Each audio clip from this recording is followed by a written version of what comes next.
Hey, this is John, and welcome to John's Long Box. Today, by request of Bucky749, who did a good job reminding me every 18 seconds, this is The Tick by New England Comics.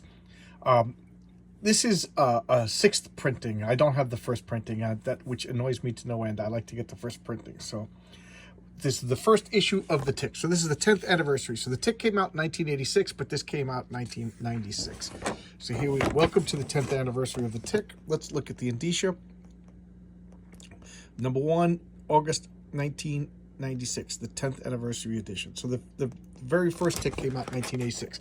So I bought these in a collection. It was pretty cheap, this sixth printing. So but I wanted to get the Tick. I thought it was important, and I'm a big fan of the Tick cartoon and the original Tick TV show with what's his name, who plays Putty on Seinfeld. I really liked him, and check out this art. I think he did a good job with the art.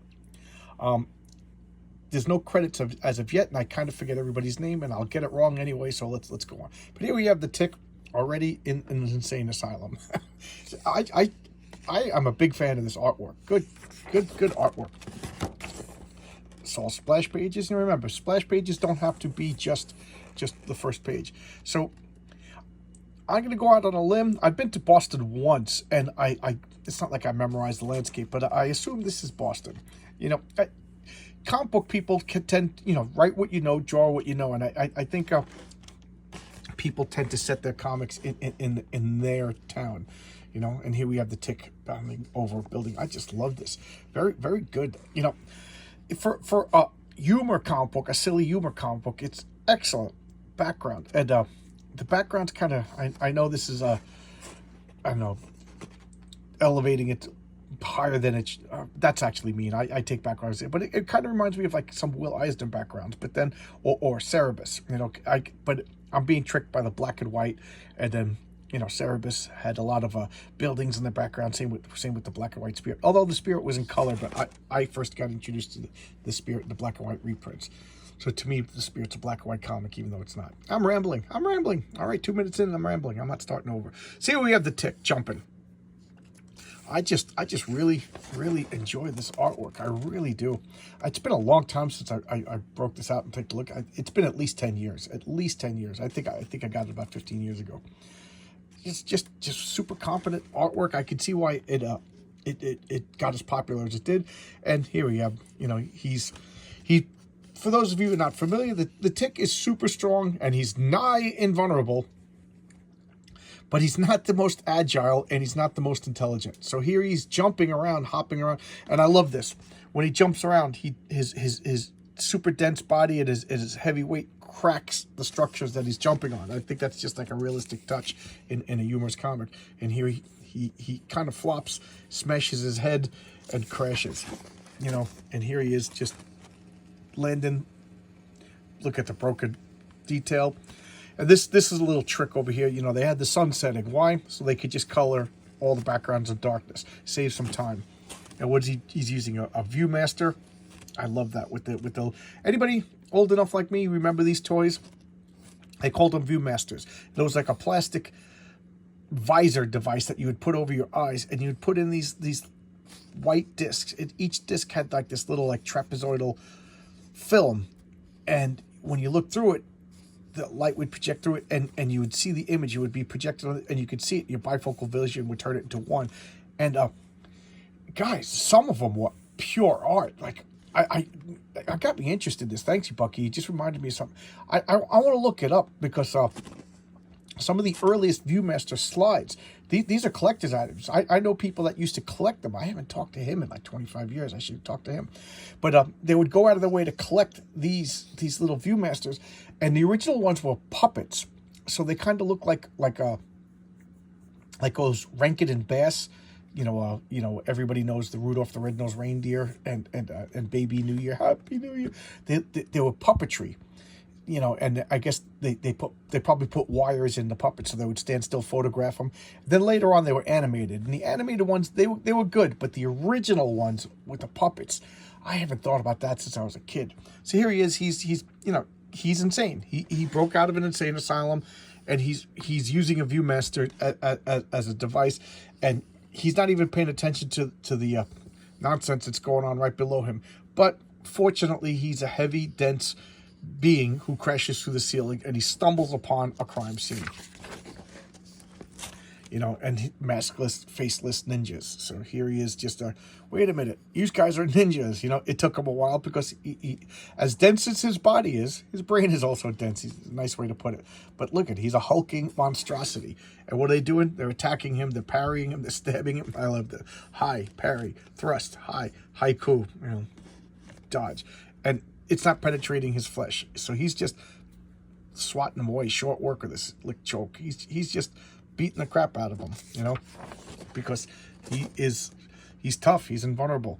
And I guess the gag is, has anybody ever had a tick embedded on their flesh? You know, when you pull them off, you try to crush them between your fingers, and you can't. You just can't crush them. So that's, I think, the origin of the idea of that he's nigh invulnerable.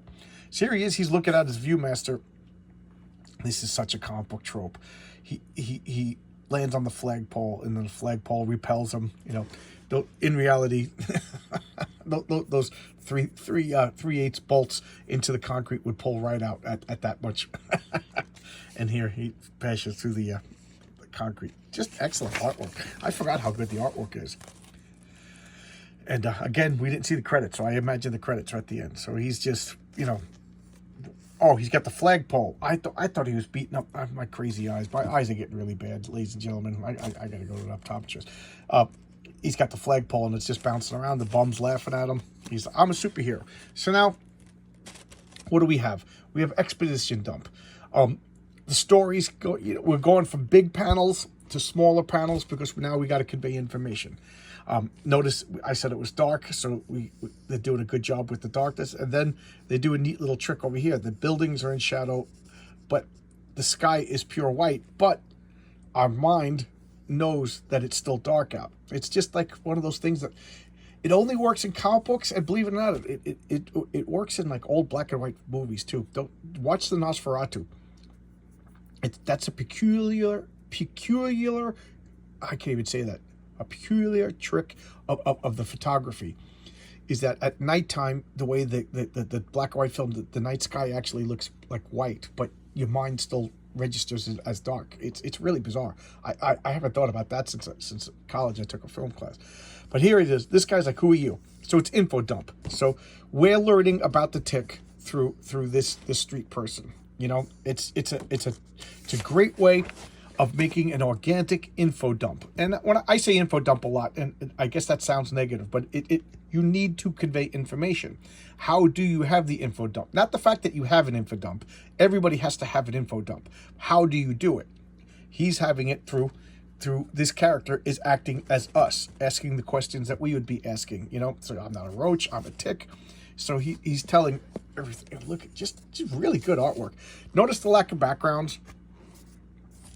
You know, this is real independent quality stuff. I think like in 1986, Marvel or DC they would have one or two panels with no backgrounds, but Marvel or DC back in 1986, you know, that's the heydays of like John Byrne and George Perez. There would be backgrounds all over the place. I don't think Jim Shooter would allow that. Oh, I can't turn the page because I'm crazy. And here we got, you know, return of the backgrounds over here. Just look at the damage that he causes. Why? Because he's dumb and strong. Here comes the ninjas again. Then we have that. Is ubiquitous the correct word? That diner. We got like Humphrey Bogart. You know, and is that Betty White? Not Betty White. Betty Davis. Jesus, what's wrong? She's got Betty Davis eyes. I'm the tick. You know, so that's the joke. You ain't no tick because you don't have 8 legs, or you know. How can you be a tick? A tick is an arachnid. That's like another joke, is they call him an insect, and he's like, I'm not an insect, I'm an arachnid. You know, so he's explaining it. Oh, I just realized, I've read this comic a couple times. This is supposed to be Clark Kent, and that's supposed to be Lois Lane from the 40s serial. Duh, you know. So he's about to lose his bananas over here, and this guy's like, no, calm down, it's not worth it. I don't need to have my diner destroyed. So more info dump. He's explaining everything. And he blacked out. We got darkness over here. I don't know. I forgot how good it is. Here we have the Clark Kent, with the spit curl over here. Ninja's just, that's the joke, is he's hiding in plain sight, and then jumps down onto the tracks. What's going on over here? This Clark Kent guy, the roving reporter, finds the Tick hiding in the subway. He's just sitting on the third rail, but it doesn't hurt him because he's nigh invulnerable.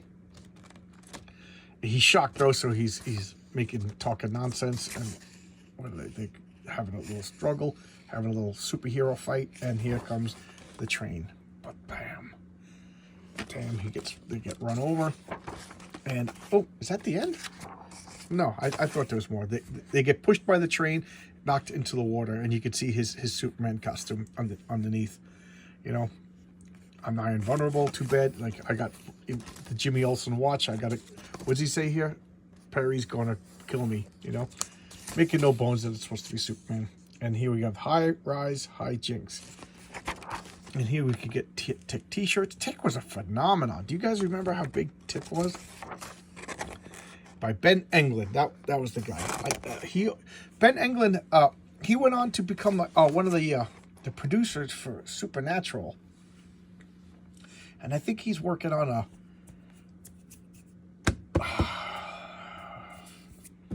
The Boys. I think he's worked with The Boys. He worked with Eric Kripke, and he was one of the producers for Supernatural. So I don't think he needs to do comics anymore. Very talented guy. Where's the credits? Did I skip the credits? But here we got like all the cast of characters. The Superman ripoff, the Elektra ripoff, Arthur, who's the Moth. I forget this guy's name. Okay. So let's talk a little bit. I have too much caffeine. Where are the credits? I must have missed the credits. Oh, right here. Jeez. Ben Edlund, writer and artist. Excellent art. Bob Polo, letterer. The lettering is excellent. And George Suarez, editor.